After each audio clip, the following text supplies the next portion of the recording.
Hi ಎಲ್ರಿಗೂ ನಮಸ್ಕಾರ. Sandalwood ನ ಪ್ರತಿನಿತ್ಯದ ಸುದ್ದಿಗಳಿಗಾಗಿ ಈಗಲೇ ಸಬ್ಸ್ಕ್ರೈಬ್ ಮಾಡಿ ಹಾಗೂ ಪಕ್ಕದಲ್ಲಿರುವ ಬೆಲ್ ಬಟನ್ ಅನ್ನು ತಪ್ಪದೇ ಕ್ಲಿಕ್ ಮಾಡಿ.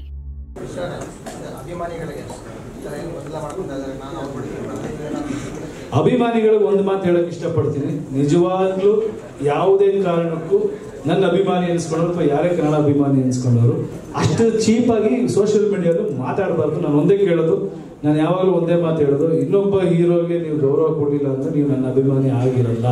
ನನ್ನ ಅಭಿಮಾನಿ ಆದವರು ಎಲ್ರಿಗೂ ಗೌರವ ಕೊಡಬೇಕು. ಎಲ್ರಿಗೂ ಗೌರವ ಕೊಡೋರೆ ನಿಜವಾದ ಅಭಿಮಾನಿಗಳು. ಸಿನಿಮಾ ಇಂಡಸ್ಟ್ರಿಲಿ ಹಂಗಂತೆ ಹಿಂಗಂತ ಇದೆ ಹೂವಾಪೋಗಳಿಗೆಲ್ಲ ಬೆಲೆ ಕೊಡಬೇಡಿ, ಬೀಳಬೇಡಿ, ಗೌರವದಿಂದಿರಿ. ಎಲ್ಲರೂ ಚೆನ್ನಾಗಿದೆ, ಎಲ್ಲ ಕನ್ನಡ ಸಿನಿಮಾ ನೋಡಿ, ಎಲ್ಲರೂ ಕನ್ನಡ ಅಭಿಮಾನಿಗಳಾಗಿ. ಯಾಕಂದ್ರೆ ಇಂಡಸ್ಟ್ರಿ ಇವಾಗ ತುಂಬಾ ಚೆನ್ನಾಗಿ ಹೋಗ್ತಾ ಇದೆ, ತುಂಬಾ ಚೆನ್ನಾಗಿ ಫ್ಲರಿಶ್ ಆಗ್ತಾ ಇದೆ. ಈ ಒಂದು ಟೈಮಲ್ಲಿ ಅನ್ವಾಂಟೆಡ್ ಇದಕ್ಕೆಲ್ಲ ಇಂಪಾರ್ಟೆನ್ಸ್ ಕೊಡೋದು ಬೇಡ. ಅದನ್ನ ಹೇಳ್ಬೋದು, ಆರಾಮಾಗಿದ್ದೀನಿ, ತಲೆ ಕೆಡ್ಸ್ಕೊಬಿಡ್ರಪ್ಪ, ನಿಮ್ಮ ಮಿಷನ್ ಯಾರು ಏನು ಮಾಡ್ಕೊಳಕ್ಕಾಗಲ್ಲ. ಅದು ನನ್ನ ಕಾನ್ಫಿಡೆನ್ಸು. ಅದ್ರ ಮೇಲೆ ಕೇಳೋಣ. ಈ ವಿಷಯಕ್ಕೆ ನಾನು ಮಾತಾಡಿದ್ದೀನಿ, ಇದು ಮುಗಿಸಿದ್ದೀನಿ. ಅದಕ್ಕೆ ಬೇರೆ ವೇದಿಕೆ ನಾನು ಮಾತಾಡ್ತೀನಿ. ಅದಕ್ಕೆ ಲಿಂಕ್ ಮಾಡೋದು ತುಂಬಾ ಮತ್ತದೇನೋ ಒಂದು ಬೇರೆ ಊಹಾಪೋಹಗಳು.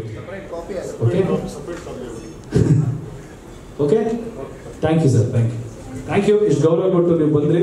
ಬಟ್ ನಿಜವಾಗ್ಲೂ ಕೇಳ್ತಾ ಇದ್ದೀನಿ, ಇದನ್ನ ಸೀರಿಯಸ್ ಆಗಿ ತಗೊಂಡು ಮಾಧ್ಯಮದವರು ಇದಕ್ಕೊಂದು ಸೊಲ್ಯೂಷನ್ ಕೊಡಿಸಿ. ಯಾಕಂದ್ರೆ ಇದು ನಿಮ್ಮಿಂದನೇ ನನಗೆ ಗೊತ್ತಾಗ್ತಿರೋದು. ನೀವೇ ನನಗೆ ಇದನ್ನ ಒಂದು ಪರಿಹಾರ ಕೊಟ್ಬಿಡಿ. ಇಲ್ಲ ಹೇಳಿ, ಯಾರಾದ್ರೂ ಒಬ್ರು ಕ್ರೈಮ್ ರಿಪೋರ್ಟರ್ ಎಕ್ಸ್ಪೀರಿಯನ್ಸ್ ಇದ್ರೆ ನಾನು ಎಲ್ಲ ಚಾನಲ್ಗಳು ನೋಡ್ತೀನಿ, ನನಗೆ ತೋರಿಸ್ಬಿಡಿ. ಈ ತರ ಮಾಡಿ ನೀವು ಒಂದು ಬೇಕಾದ್ರೆ ಕಂಪ್ಲೇಂಟ್ ಕೊಡ್ತೀರಾ ಅಂದ್ರೆ ಹೇಳಿ. ಪರ್ಸನಲಿ ನೀವೆಲ್ಲ ನನಗೆ ಫೋನ್ ಮಾಡಿ ಹೇಳ್ತಿದ್ದೀರಾ, ಒಬ್ಬೊಬ್ರು ಅಂತ ಹೇಳ್ತಿದ್ದೀರಾ, ಅದಕ್ಕೆ ನನಗೆ ಗೊತ್ತಾಗ್ತಾ ಇಲ್ಲ. ಏನ್ ರವಿ, ನನಗೆ ಗೊತ್ತಿದ್ಯಾ? ಗೊತ್ತಿದ್ರೆ ಬರ್ತಿದ್ದೆ. ಹಾಗೇನಿಲ್ಲ, ಎಲ್ಲ ಎಲ್ಲೆಲ್ಲಿ ಸರಿ ಮಾಡ್ಬೇಕು ಅದನ್ನ ನೀಟಾಗಿ ಸರಿ ಮಾಡಿ.